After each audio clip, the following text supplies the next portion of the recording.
Pusing deh kalau udah urusan angka kayak gini nih. Aduh, mumet. Pagi-pagi udah mumet. Wait, Oi, Vika yuk. Vika apaan? Vika, break. Ngopi. Apa tuh Vika, rest. Nggak tahu Vika? Enggak. Orang Swedia tuh Vika, kalau kerja tuh nggak boleh kerja terus, harus ada Ini istirahatnya. kita kerja baru jam 10, Wahyu. Iya, memang jam 10. Mau nggak? Yuk. Enggak deh, enggak. Thank you. Kerja mulu kayak gaji gede aja. Ajak aja orang Swedianya langsung deh.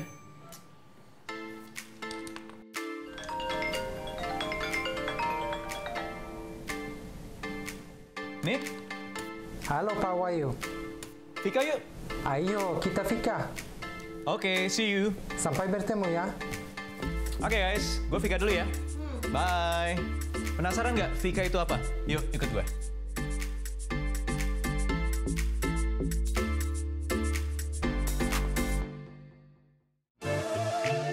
Vika merupakan sebutan untuk minum kopi atau coffee break. Menurut BBC, tradisi Vika diperkenalkan di tempat kerja pada tahun 1900-an. Setelah sebuah pabrik melaporkan banyak insiden di tempat kerja yang terjadi pada pukul 10 pagi dan 3 sore. Tradisi ini mulai dilakukan untuk membantu mengurangi jumlah insiden. Tradisi Vika menjadikan Swedia sebagai negara dengan konsumsi kopi terbanyak di dunia dengan jumlah mencapai 7,6 kg per orang loh ya setiap tahunnya. Dan saat ini Vika tidak hanya sekedar menikmati kopi saja tetapi lebih dari itu, yakni fenomena sosial. Ya, jadi bagi masyarakat Swedia, Vika itu adalah sarana untuk bersosialisasi, melupakan dulu aktivitas rutin dan ngobrol-ngobrol dulu sambil ngopi.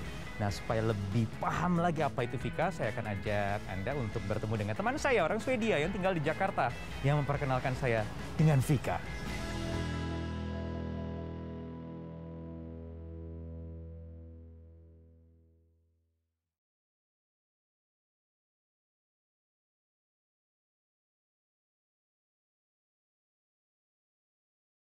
Selamat pagi Pak. Selamat pagi, Kak.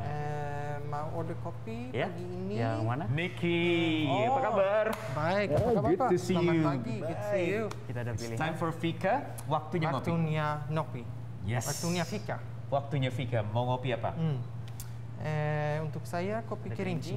Kopi kerinci satu mas, Kopi saya satu, sama kakaknya? piccolo aja. Piccolo 1, baik. Yes, di meja sana ya. Ya, siap. Oke, thank you mas. Makasih Pak. Let's have a chat. Ya. What is Fika actually? Fika is a concept in Sweden of drinking coffee together with friends or colleagues or family. It's a social concept, really.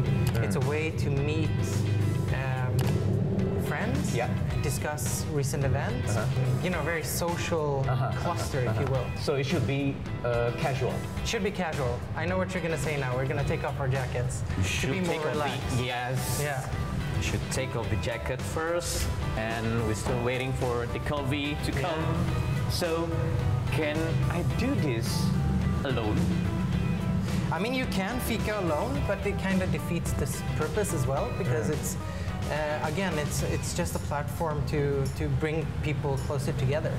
It's very nice. Okay. The coffee is it kerinci? Ya. For Niki.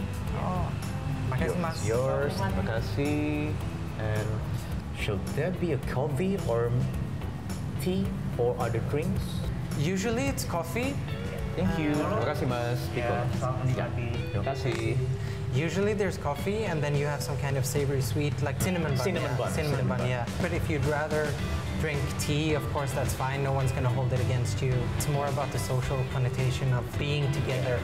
Is there any do's and don'ts when we do the fika? So I would say that in a workplace, the don'ts is to talk about work.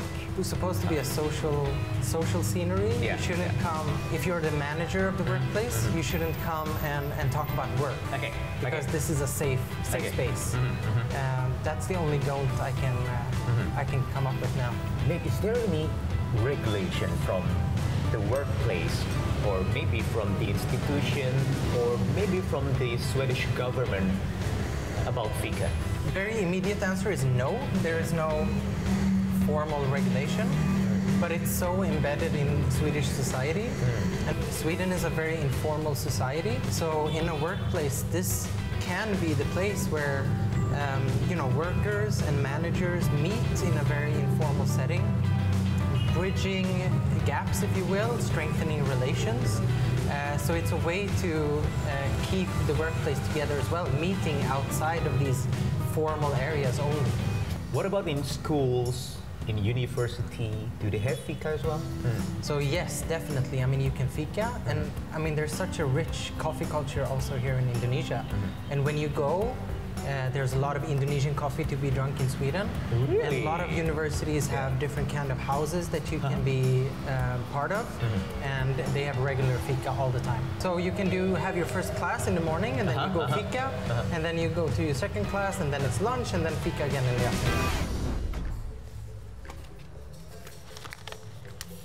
Aduh, emang paling enak ya nyium aroma biji kopi ya.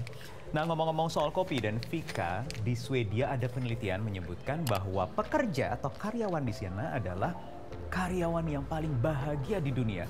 Karena saking mendarah dagingnya aktivitas fika itu yang membuat mereka bisa lebih sangat minim stres dan produktivitasnya meningkat. Gara-gara kopi itu salah satunya kan. Jadi bahkan ada beberapa perusahaan di Swedia yang menambahkan satu klausul dalam kontrak kerja bagi karyawannya bahwa mereka memiliki hak untuk berfikaria. Nah, itulah yang kemudian juga menggambarkan satu data lagi bahwa masyarakat di sana juga produktivitasnya tinggi. Padahal karyawan yang melakukan aktivitas lembur itu hanya 1%.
Sebuah penelitian dari Anesdocs terhadap 10.000 responden di Indonesia menyebutkan bahwa 21,6% di antaranya mengaku menikmati satu cangkir kopi setiap harinya. Sementara 10,5%-nya mengaku menikmati 2-3 cangkir kopi setiap hari. Data ini mungkin tidak terlalu signifikan, angkanya tidak terlalu tinggi ketika kita mengingat-ingat bahwa budaya nongkrong dan ngopi-ngopi di Indonesia sebenarnya juga ada, tidak hanya di Swedia dengan fika. Kalau kita tahu di Sulawesi, di Kalimantan, di Sumatera, warung-warung kopi selalu dipenuhi masyarakat di sana untuk menghabiskan waktu, tidak kenal jam bahkan sampai dini hari. Nah, apakah pertanyaannya budaya ngopi di Indonesia, nongkrong-nongkrong tadi itu bisa seterlembaga, semembudaya seperti fika, sehingga kemudian ada regulasi tidak tertulis bagi perusahaan untuk memberikan hak untuk nongkrong bagi para karyawannya.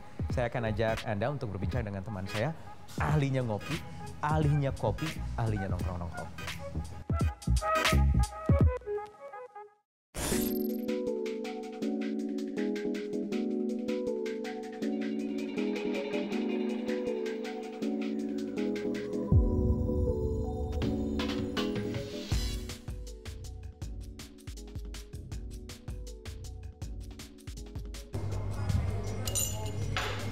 Mas Aga, apa kabar? Baik, sehat. Sorry ganggu lagi kerja nih ya. Nggak apa-apa dong. Kita lagi ngomongin kopi juga nggak? Lagi ngomongin Fika kita, budaya nongkrong yang udah menjadi quote-unquote kewajiban gitu ya. Kalau di Swedia, bahkan di perusahaan kan tadi sampai dikasih hak untuk nongkrong, ngopi gitu loh. 2 kali sehari bahkan. Nah ngomong-ngomong di Indonesia kan, kita juga ada sebenarnya budaya ngopi-ngopi. Betul. Kira-kira bisa nggak ya menjadi terlembaga atau semembudaya gitu, mendarah daging seperti Fika di Swedia? Bisa banget. Kalau kita bicara soal Indonesia, kita sebagai salah satu negara penghasil kopi terbesar, kita udah punya source. Yes. Tinggal gimana caranya kita bisa nge-build si community ini. Karena buat saya, kopi itu base-nya adalah society. Makanya tadi kalau Masnya bilang di awal di Swedia itu ada salah satu ritual, Indonesia tuh sebenarnya kalau kita bicara ngopi yuk, itu udah menjadi sebuah ritual. Berkumpul di kedai kopi biasanya. Semakin kesini tuh konsumsi kopi makin tinggi, makin naik. Mungkin itu didukung dari banyaknya kedai kopi yang mulai buka dan mulai banyak mengedukasi market secara perlahan kan. Dari zaman dulu sebenarnya ngopi itu udah menjadi sebuah budaya yang memang itu sekarang berubah menjadi sebuah lifestyle. Jadi udah bukan sekedar budaya, tapi ini udah menjadi kayak kebutuhan, needs. Tuh kan, udah jadi kebutuhan ya. Betul. Tapi apakah nanti bisa menjadi satu regulasi walaupun nggak tertulis seperti Fika ya? Di perusahaan, oke, karyawan lo boleh nongkrong, boleh ngopi di jam kerja. Kira-kira menurut lo, is it possible? Itu udah dilakukan sih sebenarnya. Udah dilakukan di beberapa perusahaan-perusahaan startup yang memang di tempatnya mereka tuh udah menyediakan mesin kopi. Oke. Mungkin kalau kita harus keluar dari kantor untuk kopi di satu tempat, ya kan kita tahu ya di Jakarta kan agak-agak sedikit macet ya, trafficnya tinggi ya. Jadi coffee breaknya itu dijalankan di dalam perusahaan Coffee mereka corner gitu lah ada ya. coffee corner dan Ada proper. coffee corner ya. Dan proper gitu. Mungkin kalau dikomparasikan lagi ke Swedia, society-nya mungkin mereka agak sedikit lebih homogen, beda dengan kita. Betul. Tradisi di tiap pulau, di tiap provinsi beda-beda. Gimana cara menyatukannya itu? Supaya bisa sebesar Fika yang khas Indonesia, bukan khas Flores, bukan khas Aceh. Menurut saya itu adalah sebuah value sih. Itu uniqueness yang memang kita punya. Karena at the end of the day, orang tuh ujung-ujungnya ngopi. Jadi apapun kopi yang mereka konsumsi, basically itu adalah subjektivitas mereka. Personal taste. Kita nggak bisa maksa, Mas suka espresso ya? Nggak bisa dong. Oh, saya biasa di Aceh minum kopi Sangir, saya bisa minum kopi Sangir nggak? Nah, itu kan udah menjadi sebuah statement. Kalau Indonesia tuh punya sebuah produk yang diverse. Jadi buat saya itu sebuah uniqueness yang menjadikan sebuah value sebagai kita negara penghasil kopi dan juga emerging market. Makin kesini kayaknya orang udah mulai teredukasi sih. Udah mulai teredukasi, apalagi ya semakin banyak tempatnya untuk bersocialize. Betul. Thank you. Terima kasih banyak. Terima kasih banyak. Berbicara mengenai budaya ngopi di Indonesia tidak terlepas dari perjalanan panjang masuknya kopi di Indonesia. Bibit kopi pertama di Indonesia dikirim oleh Gubernur Belanda di India ke Gubernur Belanda di Batavia pada tahun 1696. Namun sayang, bibit tersebut gagal tumbuh karena banjir di Batavia. Barulah di tahun 1711, kopi berhasil ditanam dan diekspor dari Jawa ke Eropa melalui perusahaan dagang Belanda atau VOC. Setelah sukses di Batavia, Belanda memperluas produksi kopinya di beberapa daerah di Indonesia seperti di daerah Jawa Barat, Sumatera Utara, Aceh, Bali, bahkan hingga Papua. Tidak heran hal ini membuat Indonesia kaya akan tradisi ngopi yang unik. Sebut saja kopi Sangir. Sangir bisa kita temui di Aceh. Kopi ini diseduh menggunakan kain berbentuk kerucut diberi campuran susu kental manis dan gula. Tradisi minum kopi lainnya dari Yogyakarta yakni kopi jos. Keunikan kopi ini terletak pada cara penyajiannya. Sebenarnya masih banyak lagi tradisi ngopi unik di Indonesia. Seperti kopi talua dari Sumatera Barat dan kopi durian dari Medan.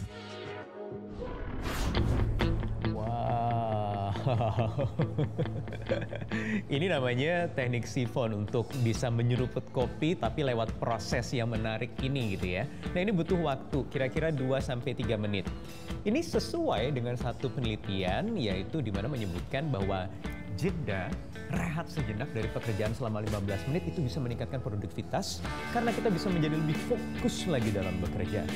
Karena itu kita membutuhkan Fika, kita membutuhkan waktu untuk nongkrong-nongkrong, untuk ngopi-ngopi supaya bisa keluar sebenarnya dari penonton. Oke, saya mau minum kopi lagi untuk yang ketiga kalinya sesuai dengan data 2-3 cangkir kopi setiap hari. Kita berjumpa lagi di 15 Minutes Planet. Bye-bye.